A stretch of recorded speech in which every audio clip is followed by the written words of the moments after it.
Aleluya. Les invito a 1 de Timoteo capítulo 2, verso 1 al 4. 1 de Timoteo capítulo 2, verso 1 al 4.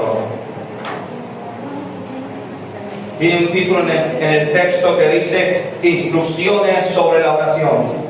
1 de Timoteo capítulo 2, verso 1 al 4. Si alguien no encuentra el pasaje bíblico, puede levantar su mano. Hay siervos allí dispuestos para ayudarme a encontrar el pasaje. 1 de Timoteo capítulo 2, verso 1 al 4. Hoy es la segunda prédica de una secuencia que se ha titulado La palabra de Dios y la política. Recuerde, amado hermano, que la Biblia tiene el consejo supremo para todas las áreas de la sociedad, para todas las áreas de la vida del hombre. 1 de Timoteo capítulo 2, verso 1 al 4. ¿Estamos allí, iglesia? Amén. Vamos a leer la palabra de Dios con toda reverencia en el nombre de Dios el Padre, de Jesucristo el Hijo, con la guianza del Espíritu Santo. Y la iglesia responde amén. Amén. Dice así la palabra de Dios en el nombre de Cristo Jesús.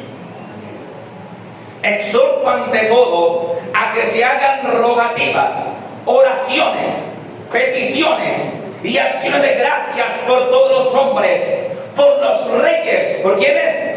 Por los reyes y por todos los que están en eminencia, para que vivamos quieta y reposadamente en toda piedad y honestidad, porque esto es bueno y agradable delante de Dios nuestro Salvador, el cual quiere que todos los hombres sean salvos y vengan al conocimiento de la verdad. Amén y amén. Dale palmas a Dios, amado iglesia. Aleluya.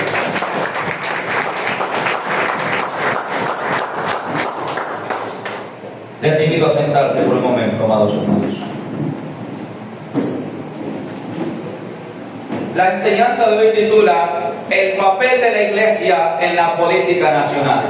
Reitero, el papel de la iglesia en la política nacional. ¿Cuál es el papel fundamental de la iglesia en los temas de política nacional?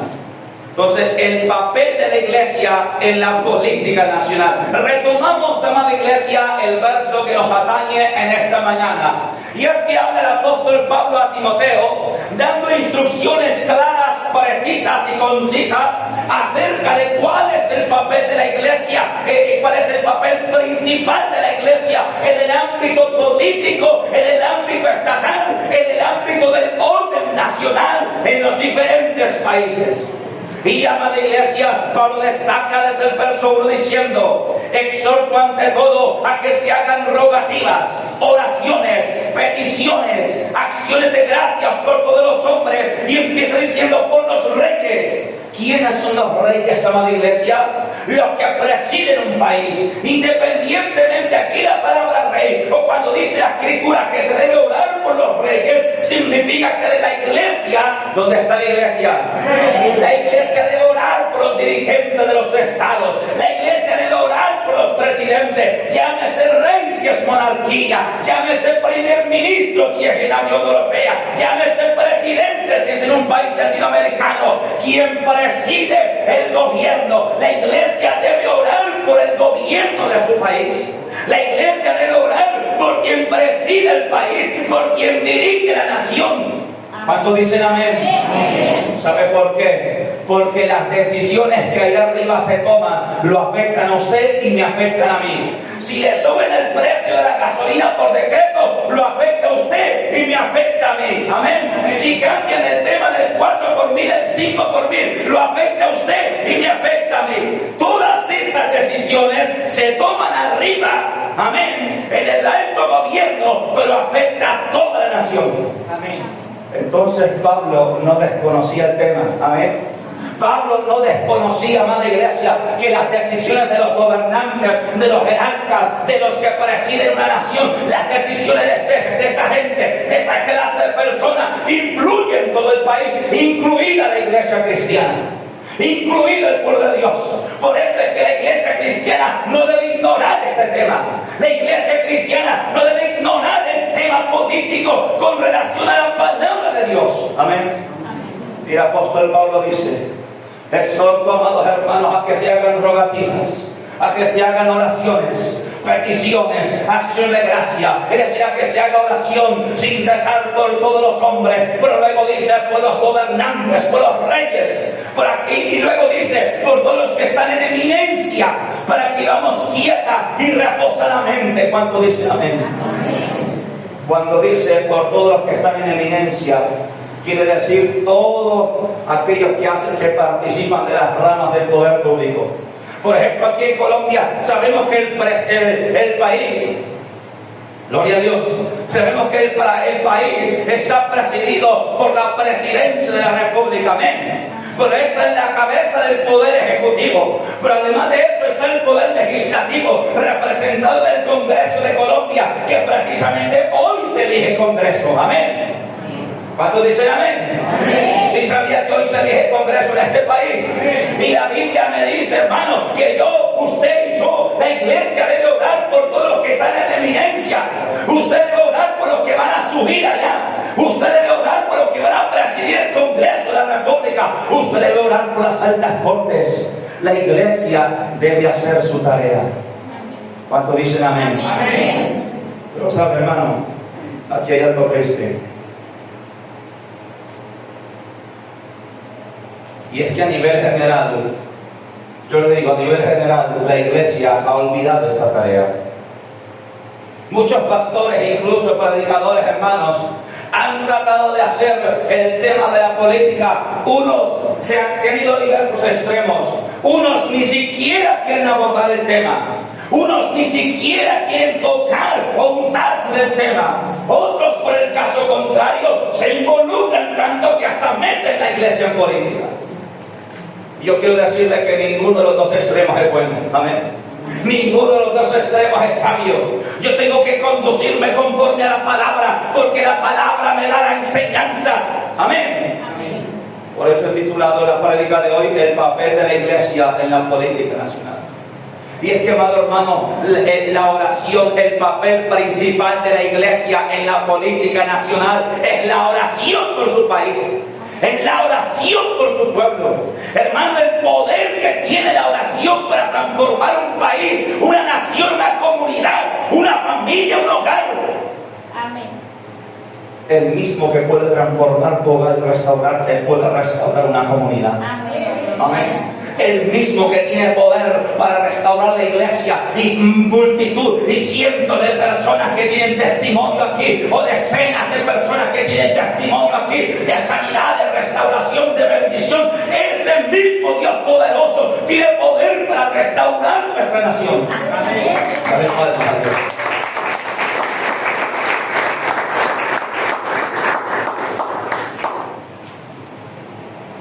Ahora, el verso 2 dice lo siguiente: por los reyes y por todos los que están en eminencia, para que vivamos quieta y reposadamente en toda piedad y honestidad. Mira lo que pasa. Si la iglesia cumple su tarea, ¿dónde está la iglesia? Amén. ¿Cuándo dicen amén? Amén. Si la iglesia cumple su tarea de orar por el país, de orar por la nación, de orar por la seguridad, de orar por la libertad religiosa, de orar por toda la nación, entonces la Biblia dice que viviremos quieta y reposadamente en toda honestidad. Amén. Amén. ¿Viviremos qué? Quieta y reposadamente en toda honestidad. Algo que parece imposible a los ojos humanos, porque estamos hablando de política. Quizá una de las áreas más corruptas, quizá una de las áreas más corrompidas, más degradadas, quizá una de las áreas más desviadas, más llenas de corrupción. Pero la palabra de Dios dice, y la palabra no miente. ¿Cuánto dicen amén? Amén. Que si la iglesia cumple su papel de orar por su nación, de orar por su país, de orar por sus gobernantes y sus dirigentes, entonces, Dios va a transformar la política de ese país. Para que ese país viva quieta, reposadamente, seguramente, con toda honestidad. ¿Cuánto dicen amén? Amén? Dice, verso 3, porque esto es bueno y agradable delante de Dios nuestro Señor. ¿Qué es bueno? ¿Qué es lo que dice la Biblia? Que es agradable y que es bueno. Orar por el país, orar por las instituciones del poder público, orar por quienes nos dirigen, orar por los que hoy van a ser elegidos y en mayo y en junio. Orar. Esto es bueno y agradable delante de Dios. Y yo hago la pregunta: si es bueno y si es agradable, entonces ¿por qué la iglesia parece haberlo olvidado? Porque el diablo le ha mentido a la iglesia. El diablo le ha mentido a la iglesia diciéndole: usted esto ni se unte, usted esto ni piense ni participe, porque así le gusta el diablo así le gusta a la gente ignorante. No hay pueblo que le guste más al diablo que el pueblo que ignora el consejo de Dios, que amada iglesia, que desconoce el consejo de Dios. Amén. ¿Por qué? Porque puede ser engañado. Que el Señor lo reprenda. ¿Cuánto dicen amén? Amén. Dale palmas al Señor, aleluya.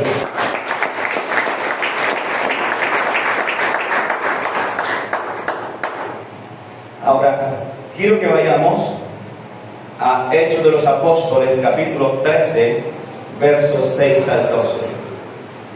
Hechos de los Apóstoles, capítulo 13, versos 6 al 12. Ahora, recuerde que el apóstol Pablo era un hombre que oraba por los reyes. Amén. Que la iglesia primitiva era una iglesia que hacía oración sin cesar por los gobiernos. ¿Cuántos dicen amén? Amén. Hechos 13. Aleluya.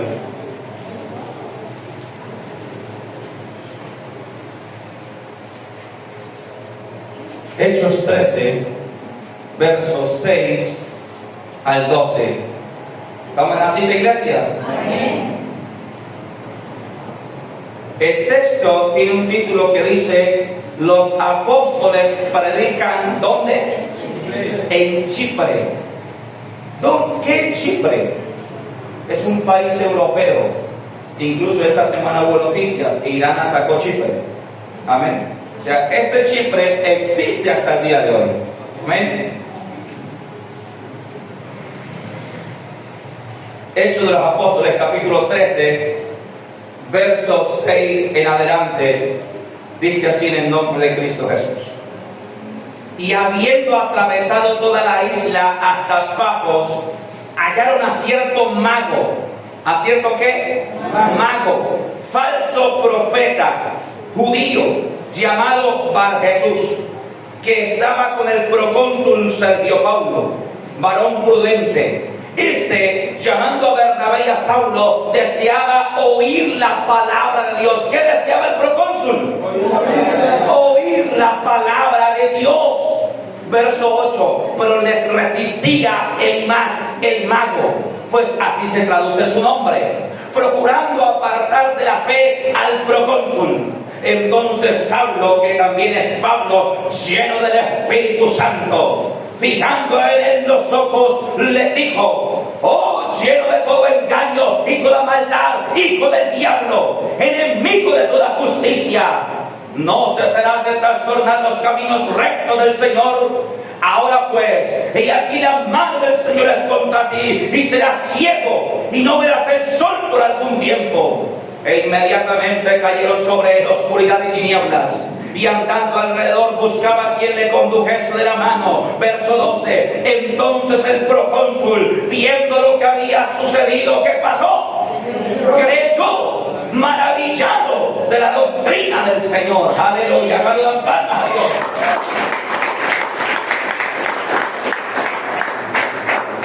Mira lo que pasa cuando una iglesia ora por sus gobernantes. Amén.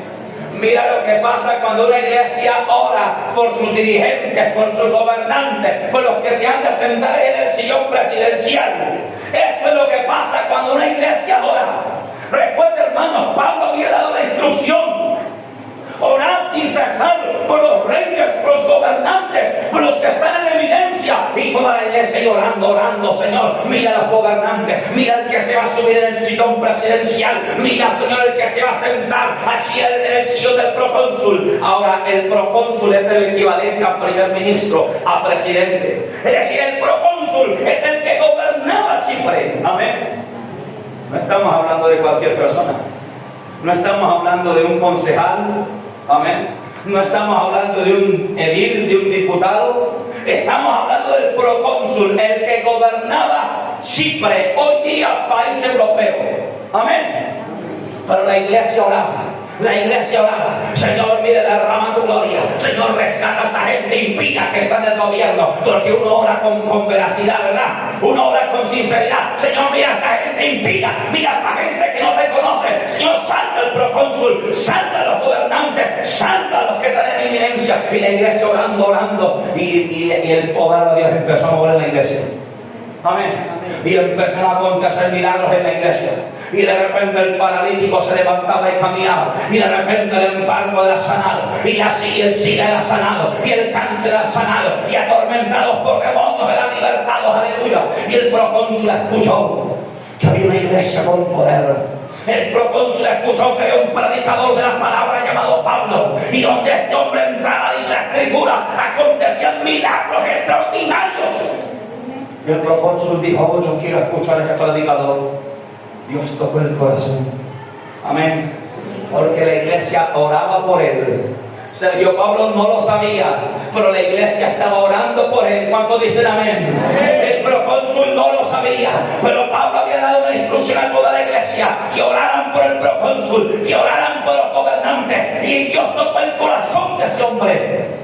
Y dijo: yo quiero escuchar la palabra que predica Pablo. Yo quiero escuchar ese evangelio. Yo he oído testimonio. Hay gente que me conoce y que yo conozco, que ha sido sanada, que ha sido restaurada. Yo quiero oír esa palabra. Pero el procónsul era amigo de un mago. Óigase bien. El procónsul era amigo de quién? De un mago. Y el mago sabía, con sus artes mágicas, se había hecho pasar por un profeta. Y entonces la gente, como no conocía a Dios, decía: oh, ese debe ser un profeta. Y el mago, con sus artes mágicas, los tenía todos engañados y a todos vendados. Amén, iglesia. La iglesia tiene que tener cuidado, porque todavía existen los brujos, los hechiceros, los agoreros. La iglesia tiene que tener cuidado, porque todavía existen ahí los médicos espiritistas que operan en el espíritu, que trabajan, dice, con San Gregorio Hernández y con no sé quién, que eso es puro espiritismo, hermano. La iglesia tiene que tener cuidado, no dejarse engañar. ¿Cuántos dicen amén? Amén. Y cuando Pablo le empezó a predicar, el procónsul le pidió que viniera y Pablo empezó a predicar. Y Bar Jesús el mago empezó a rebatir. Y empezó a decir: no, pero que ese hombre predica, eso no es así. No, pero que esa iglesia, eso es pura brujería. Y a maldecir, que el Señor lo reprenda, hermanos, las palabras blasfemas. Aleluya. Y Pablo, lleno del Espíritu Santo, se cansó de la terquedad del hombre.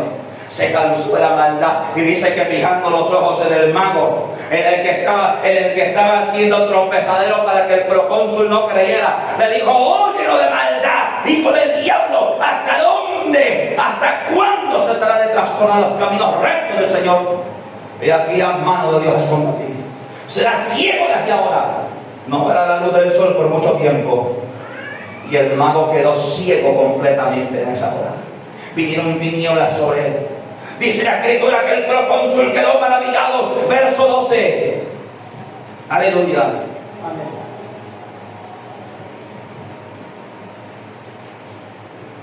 Entonces el procónsul, viendo lo que había sucedido, creyó, maravillado de la doctrina del Señor. Cuando dice la palabra que el procónsul creyó, significa que recibió la fe, que aceptó la fe, que se volvió cristiano, que creyó en su corazón en Jesucristo. Hermano, ¿y usted se imaginará la bendición de tener un gobernante cristiano? La bendición de tener un gobernante genuinamente cristiano. Amén.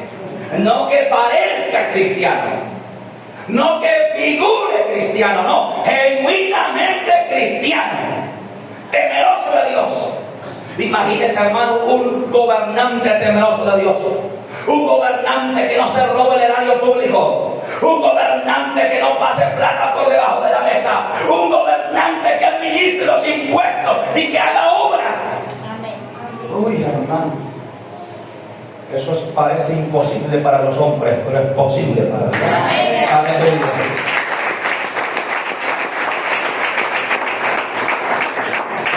qué? Porque la Biblia me habla de Daniel, varón de Dios, que empezó como concejal, como consejero del rey, pero luego más adelante dice la Escritura que era gobernador. De los 3 gobernadores que había en el reino, Daniel era el primero. Y el rey, amada iglesia, hágase bien, el rey le tenía tanta confianza que no se preocupaba de ningún asunto. Y prácticamente quien gobernaba el imperio de Babilonia era el profeta Daniel. Amén. Y dice la Escritura que sus enemigos procuraron buscarle si tenía algún vicio, alguna mancha.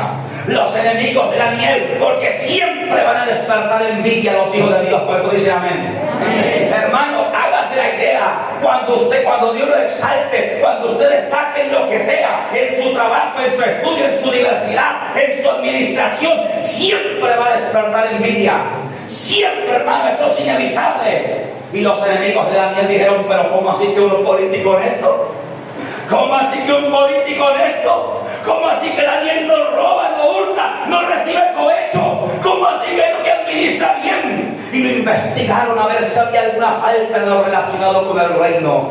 Y dice la Biblia que fue hallado fiel. ¿Que fue hallado qué? Fiel. Déjeme decirle, Daniel era profeta y era político. Amén. Aleluya. Así que es posible, amado hermano.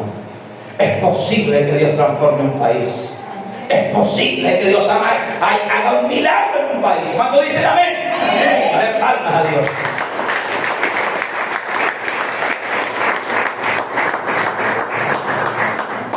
Y esto es lo que pasó con el procónsul, hermano. Sergio Pablo ahora era de Cristo. El gobernante de Chipre, país que esta semana fue atacado por unos drones iraníes. El gobernante de Chipre se convirtió al evangelio. Amén. Así que el pastor nos enloqueció. No es que el pastor le dio la vendolera de aquí venir a predicar de la política, no. Es que la Biblia me habla del tema. Amén. Aleluya. Quiero que ponga ahí un subtítulo. Gracias por escuchar la introducción. Ahora sí vamos a predicar. Decía un pastor. Hermano, no se asuste, hermano, tranquilo, que la olla no se va a ir, la gallina no se va a salir del plato, hermano, tranquilo. Aleluya. Pongo un subtítulo que diga: cuando la oración de la iglesia influye en la política nacional. Óigase bien, subtítulo: cuando la oración de la iglesia, recuerden que eso es lo que mandó Pablo, a orar por el país, por la nación. Amén. ¿Cuántos dicen amén? Amén. ¿Cuántos están dormidos? Amén. Despiértate, toca duerme, aleluya. Y alumbrar a Cristo. Hay que estar atento, hermano. No se puede decir amén a todo lo que digo que está aquí adelante. Amén. Eso está muy bien. Cuando la oración de la iglesia influye en la política nacional.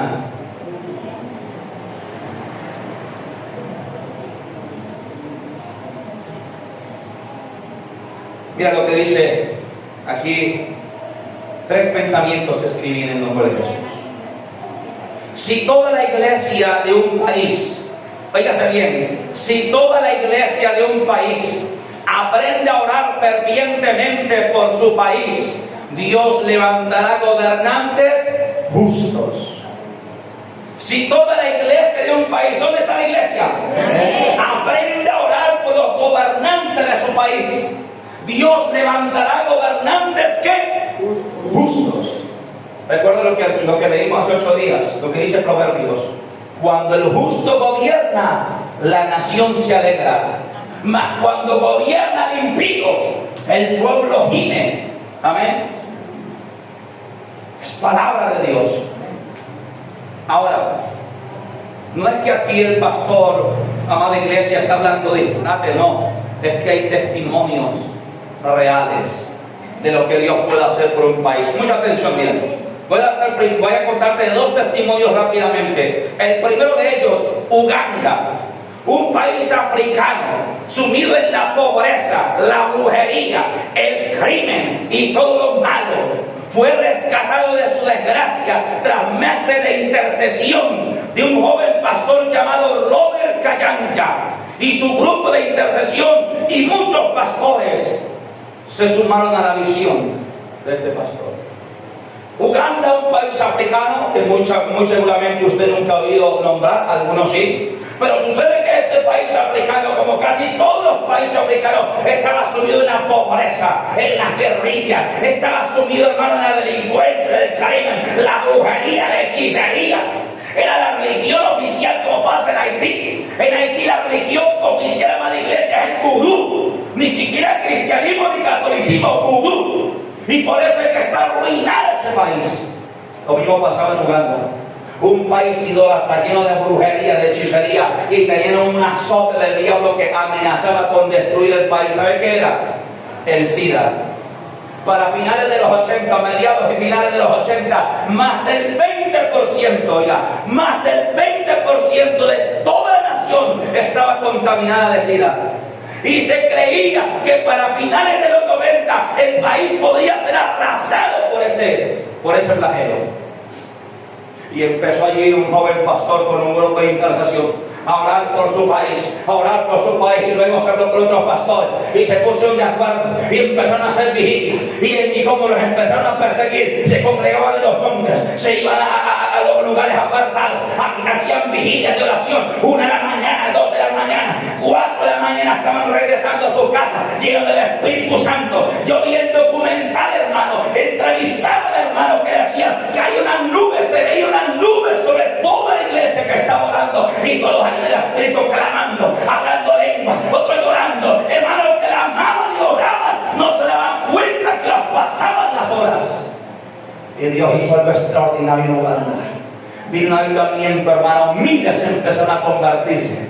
Miles empezaron a convertirse, brujos, brujas, hechiceros empezaron a convertirse, empezaron a abandonar la maldad. Hermano, se convirtió casi todo el país. El país sufrió una revolución. Hoy día es un país de mayoría cristiana. ¿Y sabe qué pasó? El SIDA empezó a desaparecer. De más del 20% de contagio de SIDA, que iba creciendo hacia el 30% y amenazaba con desaparecer el país, empezaron a aparecer testimonios de milagro, de sanidad, comprobado con examen médico. Miles de personas sanadas de SIDA. Miles. Amén. Dios salvó a Uganda, hermano. Dale palmas a Dios.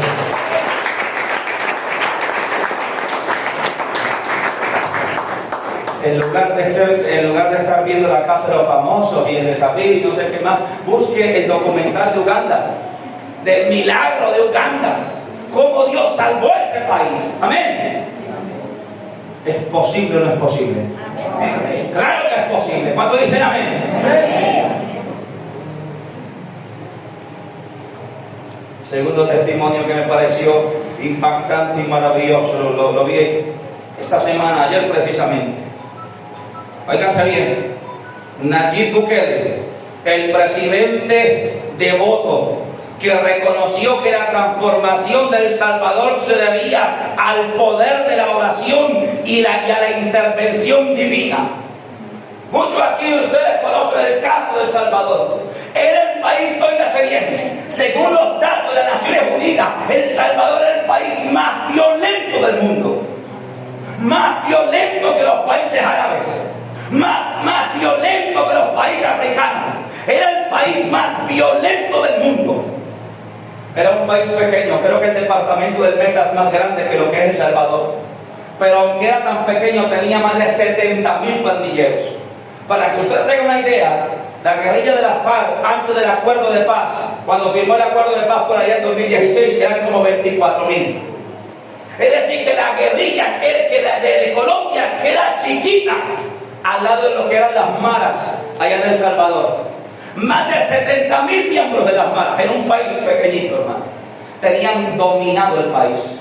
Allá todo el mundo pagaba extorsión. La que vendían, la de las empanadas, el de la panadería, la de la miscelánea, todo el mundo diariamente como un gota a gota, paga extorsión. Porque si no pagaba, llegaban las maras y desaparecían a la persona. Hasta la policía tenía que obedecer a lo que dijeron los criminales. Y llega Dios, levanta un hombre de otro. Dios levanta, y esta semana vi el video, hermano. Nayib Bukele proclamó en enero de este año, hermana iglesia, celebró, oígase bien, el primer desayuno nacional de oración por El Salvador.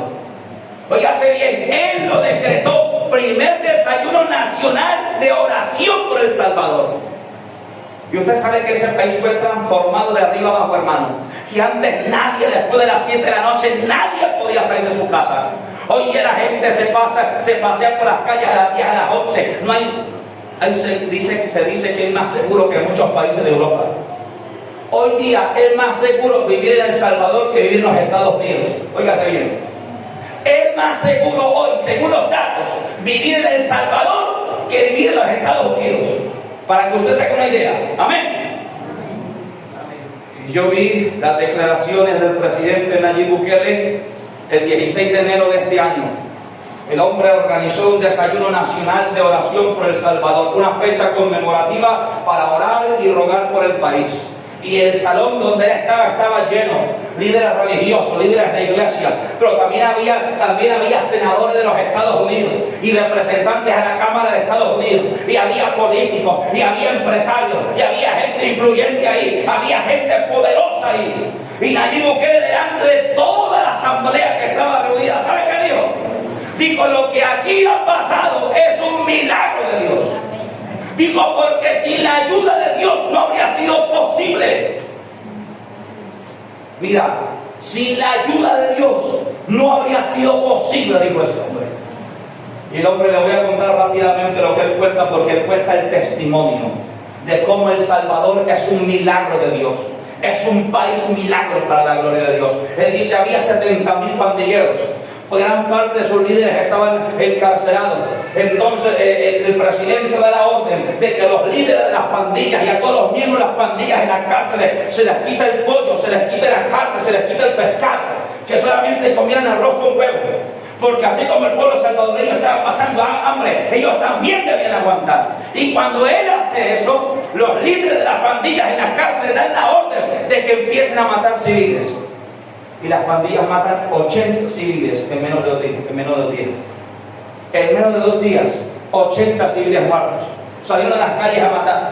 Y este hombre dice, él cuenta el testimonio cuando escuchó el dato. Él se va adentro de su cuarto y levanta las manos y ora a Dios. Le dice: Señor, tenga misericordia de este país, tenga misericordia. Al día siguiente se levanta al reporte, 20 muertos más. Esa tarde cuenta él mismo en el testimonio. Esa tarde reunió a todo su gabinete, prepararon el plan de choque, el estado de emergencia, de excepción para la nación. Pero antes de salir a combatirlos, dicen que levantó las manos con todo el equipo de gabinete.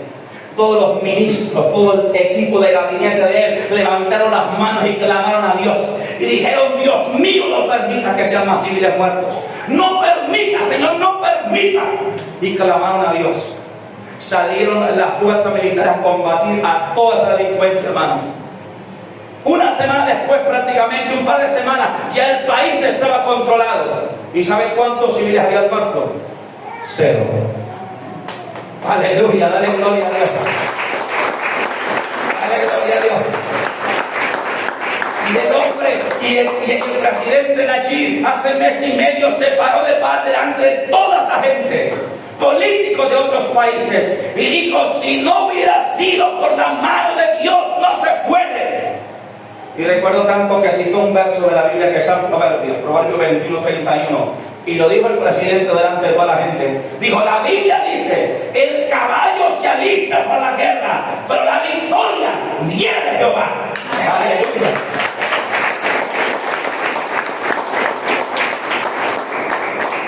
Eso es lo que pasa cuando una nación ora. Eso es lo que pasa cuando una nación tiene un gobernante que teme a Dios. Eso es lo que pasa, hermano, cuando la iglesia cumple su papel. Tenemos que cumplir el papel. No todo está perdido, tenemos esperanza. Hay que orar por este país. ¿Cuánto dicen amén? Amén. Aleluya.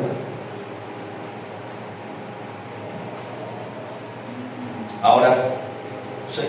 Segundo subtítulo. Con un subtítulo que diga: de nada sirve orar como cristiano si votas como mundano. De nada sirve orar como cristiano si votas como mundano. Y es que eso es una realidad, hermano.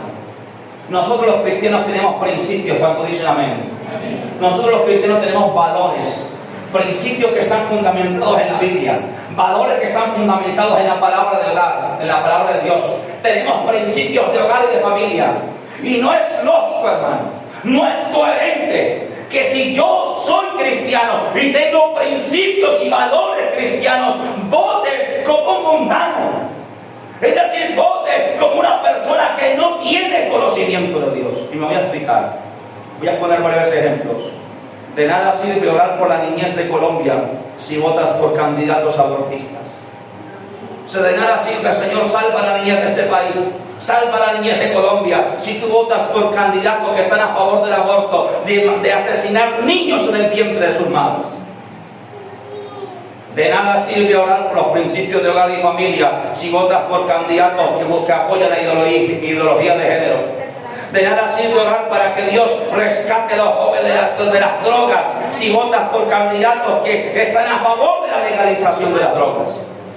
Usted sabe que hace un par de meses, no sé, 4 meses atrás, se hundió en el Senado de la República un proyecto de ley para que fuera libre, óigase bien, el dispendio y venta de marihuana y de otras drogas recreativas, para que se pudiera comprar en las droguerías, para que fuera libre. Hermano amado, si la sociedad de hoy tiene flagelos de gente adicta a esas drogas, siendo que no son plenamente legales, ahora imagínense si fueran plenamente legales. Amén. Y no es lógico que si yo oro por la restauración de la juventud, si yo oro para que Dios salve a la gente de las drogas, no es lógico que ahora yo vaya y vote por candidatos que buscan aprobar esos proyectos.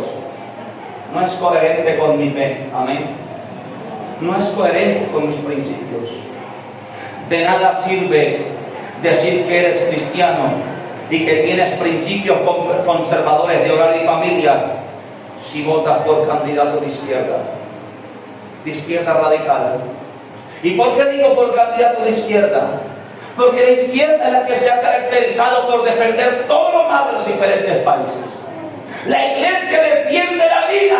La izquierda busca proyectos que aprueben el aborto. La iglesia defiende una salud pública sana sin drogas. La izquierda promueve proyectos de ley para legalizar las drogas. La iglesia defiende los principios de hogar y de familia. La izquierda busca proyectos de ley que meta ideología de género en los colegios. Entonces no es coherente, hermanos, que yo sea cristiano y vote como mundano. Y le voy a dar datos precisos, hermano. No es que el pastor se enloqueció aquí, no, es que estoy hablando coherentemente con mi fe y con la Biblia. Óigase bien este subtítulo. No es coherente ser cristiano y militar en la extrema izquierda. Y te voy a decir por qué. No es coherente ser cristiano y militar en la extrema izquierda. Y te voy a dar razones claras, hermano. Porque el cristiano defiende principios y valores que chocan contra la ideología de izquierda.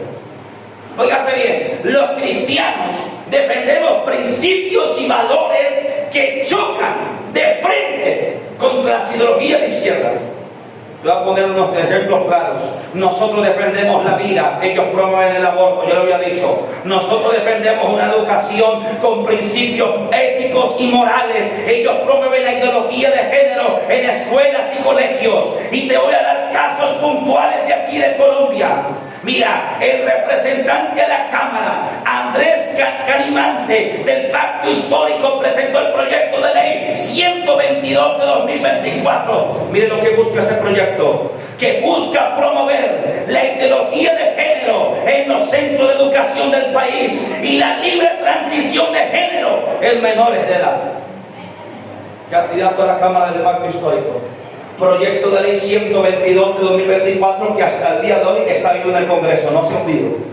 Pasó el primer debate el año pasado en Cámara y espera segundo debate en Cámara y 2 debates más en Senado. Y si lo llegan a aprobar, va a ser legal en Colombia que niños menores de edad se operen y que niños ahora se operen como niñas y se amputen sus miembros y que niñas se amputen sus senos y operen como niños. Hoy día es ilegal, pero si se aprueba esta ley que está transitando en el Congreso de la República, impulsada por el Pacto Histórico, amada iglesia, va a ser legal en Colombia. Así que por eso es que digo lo que digo. Voy a poner otro ejemplo claro, amada iglesia. Nosotros defendemos la fe en Dios. Ellos promueven el espiritismo y la brujería como principios ancestrales.